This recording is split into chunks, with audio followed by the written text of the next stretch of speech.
and welcome to another Motor Trend comparison, this time with the Kia Sorento X Pro SX Prestige and the Hyundai Santa Fe Calligraphy. With me is Motor Trend Mexico editor Miguel Cortina, and we're going to see between these two which one is best. Yeah, these two SUVs are very similar to each other. 3 rows, lots of space inside, so we're gonna get behind the wheel and tell you all about it. Okay, in the Kia Sorento, things are immediately louder. I think the NVH, perhaps not as improved as it was in the Santa Fe. I think that's the first most notable thing. Right away, I can feel that this engine, it's pretty powerful for this kind of car. Have a lot of low-end torque, and if you're merging on the freeway or passing cars, it's pretty good for a size like this. It's just smooth, responsive. This is the X Pro, so it is the off-roady version of the Sorento. So the tires are a little different, the suspension is tuned a little differently. That being said, I mean, it's basically it's a Sorento still.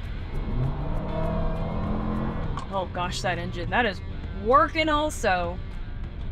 And actually, when you drive the Sorento a little more aggressively, that vague, loose steering does get a little better.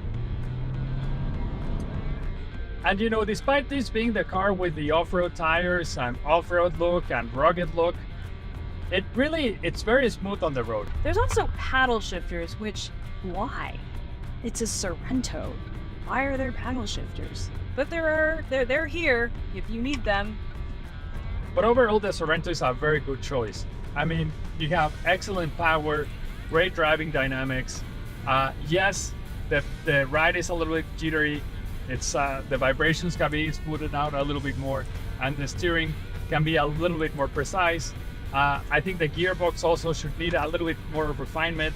But considering all of that, I mean, this is a car that essentially came out in 2021, and when you take that into consideration, this is still a pretty good car, though. All right, so now we're in the Hyundai Santa Fe. Listen to this note. I mean, sounds way more refined than the Kia. The steering feels a little tighter, responsive, yes. And even while I'm driving, this climate setup here, much easier to figure out because the climate and the volume controls, the radio controls, they are separate. I didn't think that needed to be said, but apparently it does. Everything from the steering to the suspension to the transmission mapping to the throttle mapping, it's better executed in the Santa Fe. And that's the difference from a 2021 model to a 2024 model. It's those little differences that engineers can make to make the car better and smoother and more refined. And that's exactly what we have in the Santa Fe. Taking these turns, it feels more planted. The center of gravity is lower. There's still a little bit of roll. I mean, we're in a 3-row SUV. It's not meant to be caned around these turns, but it'll handle a nice turn. We also have the dual screen setup in the Santa Fe, but I like that we have the transmission lever by the steering column. So that frees up a lot of space in the center console and allows you to have 2 phones. But yeah, I think the Santa Fe does a better job than the Sorento. It just edges over the Sorento in the suspension, in the steering, in the transmission mapping. And that little difference is just, when you combine all of that together, makes a decent difference between both of them. So we've driven both. Miguel, let's start with the Kia. What did you think?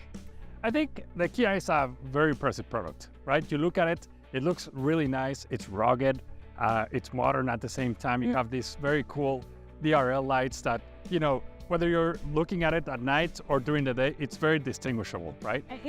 Kia has made such strides from where it was just 10 years ago. Now we get wonderful products like this, the EV9, great stuff. And this came out in 2021, which wasn't that long ago. And in that time, the Sorento has made a name for itself as a mid-sized SUV, but with 3 rows. And in this footprint, pretty rare, because usually they're bigger. right? Yeah, exactly. You don't see this that often, right? We're used to seeing, bigger cars with more space, right? I was following you around all day today when we were doing this test, and I could always tell when it was you, even if you were 6 cars away, because of the way this car is styled. And it's not even in a way that is color that jumps out at you, it's earth tones. So it's not flashy, but it is interesting to look at. It's different. Every time I see a new Kia, I always look again because they look so fresh. I mean, Kia's design has been, outstanding over the last maybe 5 years or so, right? 5 or 6 years, yeah. We've seen the brand just turn it around, and design has been a big part of it. And here in the Sorento, that's no exception. I mean, you have the tiger nose, right? Remember? I think it came out around the Telluride, around that time. Remember when the Telluride first came out? Everyone was like, whoa. Yeah. And then it just got better from there. And then you take a step back and you look at the profile, and this is very rugged, right? I mean, you have the all-terrain tires. Also, you have blacked out details like the mirrors, this little thing over here, right? Just make it a little bit different compared to everything. I mean, this is a 3-row family SUV, right? It doesn't, it's not shaped like one though. It's smaller. You wouldn't think. You wouldn't think. But you're getting this rugged styling, and that's what families today kind of want, something different, right? Not something traditional. Yeah, everyone wants something rugged. Subaru has got it down. Obviously, this is not a Subaru, but this is pretty good. It looks like it could actually go and, at least explore some dirt trails at the very least. Yeah, you won't be able to take this to Moab or rock crawling or anywhere else. We're not condoning you rock crawl in this SUV, but everything else, I think it could do fine. But, that's the outside. The inside has these really nice, visually interesting materials, nice leathers, cool wood. There's a little bit of piano black trim still there. I think that's on its way out. It is just a really pleasant place to sit, though. Especially in this specific car. I love this combination, this playing of colors inside, right? Earth tones. Earth tones, you have beige, you have black, you have the wood like you mentioned. So it's just a very elegant mix that you jump in it and you have like, wait a minute, the steering wheel it's dual tone? Yeah. Like, this is something I see on a luxury car, not in a Kia, right? How did you feel about the climate and the radio combination screen thing? I couldn't figure out how to work that thing. That's not my, I don't love that either. I think, they made it, they had just some room to work with, and that was the solution, right? What we're talking about is you have a lot of buttons, and then you have to toggle between those two because those are dual function buttons, right? Right, so, and they're dual function touch screen, which is even worse. Yeah. Even more confusing, even more distraction. And then the volume knob also becomes the temperature knob, right? So you have to be on the volume to be able to turn up the volume, or you have to toggle back to the temperature controls to be able to turn up the temperature. Yes, that was driving me absolutely insane. That is a ding against the interior of this car, which is otherwise good. Even the second row captain's chairs, comfortable, they can recline, love being back there. And if you need to, there is that third row. It's not the biggest third row in the whole world. It only seats 2, and the seats are kind of low, so your hips are low and your knees kind of go high up. Did you try to get back there? I did, yeah. How was it? I got back there. Okay, he got back there, that's it. Yeah. He managed. But and coming out was also a struggle. Right. But, I mean, let's be honest, like this is a 2-row SUV with a third row built in, right? Yes. Like you're gonna use a third row for emergencies only or for small children. Like, right. Don't expect to sit any adults back there. And if you do, maybe it's for a quick trip around the city or something, maybe like a 10-minute ride to the restaurant. or something like that. Yeah, exactly. It makes sense because if it were a true 3-row SUV, then they would start eating up Telluride sales, and we don't want that. That's exactly right. I mean, that's why they have the Telluride. Yeah, also, exactly. Right? That's a proper 3-row SUV. This is like a 2+, right? Yeah, exactly. And even with those third row seats up, that trunk becomes so small. Yeah. Really tiny, almost unusable. You could probably fit grocery bags side by side, and that's about it. But once you put that third row seats down, then the trunk becomes very good. Yeah. So it's kind of one or the other. And remember, both of these cars years ago, they were only 2-row SUVs, right? Right. Mid-size 2-row SUVs. And then they were the first ones that started incorporating the third row as standard. And now we see the Highlander, for example, doing that, right? And then there's the Grand Highlander Max came out. Right. So, there's this different trend in the industry that's going on. But yeah, I think these two cars, you see it as a 2-row SUVs with an additional third row in case you need it. Speaking of in case you need, the Sorento does come with 3 different powertrains. There's a gas-only, there's a hybrid, and there's a plug-in hybrid. Today we drove the gas-only version, which I thought the power was adequate for everything that we needed. I didn't have a problem with the power. I had a problem with 2 things, the brakes and the dual clutch transmission. Brakes, little squishy. Go over yeah, there it is. Go over that washboard. We can feel the crashiness of the suspension. Definitely get into the cabin. The Santa Fe for sure rides better. I did have a problem with the transmission not downshifting when in sport mode. The dual clutch is fine. It's fast. It does its job. Around town, though, it was a lot of hesitation and hiccuping. Did you see that? Yeah, it needs a little bit more of refinement, right? Yeah. I think that's where the Santa Fe stands out. We'll talk more about it. But yeah, the Kia just needs a little more smoothness, refinement. Yeah, the brakes, a lot of effort before you get any brake bite. It's squishy. Yeah. Squishy. The steering is a little floaty. It's a little vague. And I think because this is the X Pro version, the ride is a little less cushy than other ones. It's not uncomfortable. I just noticed the road more. This is the X Pro version, the one that's designed to go on trails and like fire roads and things like that, designed to really be off the road. And here on smooth pavement, it might feel a little rough, and even on broken pavement too. I mean, the bounces and the vibrations are well absorbed, but the ride itself can be still a little bit jittery. I think, this car still as it is pretty good. The powertrain, like you said, a 2.5 turbo engine, 4 cylinders, 281 horsepower. Thereabouts. I mean, it's pretty good, right? Yeah. Power-wise, you merge on the freeway easily, right? You can pass easily.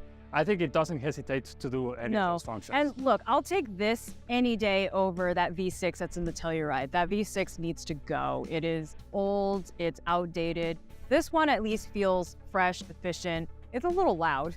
Like you get into it and the 4-cylinder really gets into the cabin. Yeah. Adaptive cruise control though, really nice. I don't know what version of Highway Driving Assist that we are on because they update it so frequently, but this most recent update also adds lane change capabilities. So all you have to do is you turn it on and you signal, and then the car will change the lane for you. You have to keep your hand on the wheel, obviously. This is not a hands-free system, but it's a nice, smooth lane change. It kept itself in the middle of the lane. It kept follow distance, very organic. Braking felt nice. I trusted the system. It really takes the fatigue out of driving on long highway distances. And only a couple of years ago, we were seeing that only on high-end cars, right? Yeah. Or Super Cruise or... On like S-classes only on, and now it's on a Kia. Exactly, yeah. So, I mean, it's unbelievable how this trickle-down technology has made it to family crossovers, right? Right. And for the price, too. For the price. I mean, under 50K. Under 50K. So is this one, by the way. So now we can talk a little bit more about the Santa Fe Calligraphy. This is the highest trim Santa Fe that you can get, gas engine as well. Same engine as this guy, as a matter of fact. As a design, I mean, you remember a time when the Santa Fe was blobby and anonymous? And that is no longer the case. And that was 6 months ago. This thing is chiseled, man. They really went to town with the design. I mean, do you have a favorite aspect of it? I like the attention to detail. I like the H theme that they call it. So You see the H here, right? There's also another H down here. There's another H built into the grille. There's just a lot of H's inside, outside, everywhere. And, I think that's something that stands out, not only in the Santa Fe, but I mean, you don't see this kind of attention to detail in a mainstream SUV these days. No, right? it's That's not something of a non-luxury mainstream SUV. It's like unheard of. Exactly. And they put it here. Yeah. But I think I like it. I mean, you look at it on the road and you might be thinking, wait a minute, is that a Hyundai? I thought that was a Land Rover, right? It does look like a Defender from, I think, the nose all the way to the last pillar. There's something very Defender Land Rover about it. When we get to the butt, I don't like the butt. You don't like the square? No, it's droopy. It looks ungainly. And I was following you this whole time, and I kept thinking to myself, the rear of that car does not look good, and also the taillight looked like dog bones. Thankfully, though, when you're inside of it, you don't look at it at all. And the inside is such a good place to be. It's really nice. It's spacious. this trim specifically, the calligraphy being the top trim, you'd expect to have every single feature as I you do. expect it to be shiny, and it's not. It's demure. Yeah, Mindful. but that's kind of like, you know, I think it goes well with the car. Yeah. You know? I mean, especially, this is all an all black interior. You can get different stylings and combinations, but this one specifically, it does look a little bit more Land Rover-esque, I It's think. understated. You know, it doesn't feel like it has the need to show off or be blingy or compensate for anything. It's just nice, quiet, good materials, comfortable, does its job. Way better climate and infotainment layout than in the Sorento though. It's less confusing. There's not a dual action thing that you have to figure out. It's still not amazing. It's still very touchscreen heavy, but there are a few hard buttons. And again, it doesn't make you choose between functions. Yeah, that's I think it's the big difference. Also, because you have the shifter in the steering column, that takes away a lot of space from the center console, right? And also in the Santa Fe, you get climate control in the second row. Yeah, It's really comfortable back there. You even get climate control in the third row. I was so shocked when I climbed back there and saw that. so you get air vents in the back, which you don't get on this one, right? There's USB ports back there, which there are in the Sorento too. But you know, I think Hyundai didn't forget about the people in No, the third row. no, definitely not. I mean, package-wise, they are the same size. They feel the same size at least. Did you also have trouble getting in and out of that third row? Yeah, I felt a little bit better on this one. I felt like the second row seats do move forward a little bit more, but it was a struggle. Don't get me Right, it's still not a true third row, which we have outlined already. And same as this car, with the third row up, the trunk is little. However, driving this, I feel better about driving it. You know, it just felt fresher, newer, better screwed together. The brake pedal felt better. The transmission was far less hesitant, and it was more refined downtown. Absolutely. The ride too, the steering was more precise, well balanced, more feedback. You know, despite the difference in tires, I think the ride in the Santa Fe was much smoother. No, Did this one feel heavier to you? not really. Oh, No. really? This one felt a little heavier. Oh, really? Planted. The weight felt like it Yeah. was lower. Planted, yes. Yeah. Yeah, planted, yes. You know, we rode on the same pavement back to back, both cars, right? And I also thought the Santa Fe was quieter than the Kia. Yes. It appears that there is more NVH addition in this vehicle than this one. I had a better time driving this. I didn't love the cruise control in this one as much. This one loved to put me very close to oncoming traffic, which was unnerving. This one I trusted more. This one I did not trust as much. Very strange to me because they're the same system. And you know, in the Santa Fe, when you turn on the cruise control or adaptive cruise control, you'll see it on the head-up display how the road turns, and you know, that also follows on the head-up display. So there are things like that, graphics like that, you know, just make it a cooler experience. Yeah, That again, it's a mainstream SUV, right? it is. Some of that you see on a Tesla or, you know, in much more advanced cars. Right. Also, this under 50K. I think between these two is only a difference about $400. So, you know, that's like paint, basically. That's what the difference is. So they're basically the same price. They have the same engine, basically the same interior capacity, but we can only pick one winner. And after much consideration, we have decided that the Santa Fe is the better of these two vehicles. We think it is a better place to put your money, it is better value, and it's just newer, more modern, better assembled. Absolutely. After driving them back to back, I thought the Santa Fe was just much better put together. Yeah, it feels newer. This is 2021, technically, because that's when it came out. This is now, there have been updates, and this has them. It's more refined, it's smoother, it's more precise, right? It just has a little bit more advantage and edge more. on it. Just a little. Enough to make it a difference. It's subtle, but it's there. Yeah. Yeah. So that concludes this comparison test. For more details, head over to motortrend.com and also check out our buyer's guide pages for the most detailed rundown of both these vehicles that you'll find anywhere on the internet. So thank you so much for watching, and we'll catch you next time.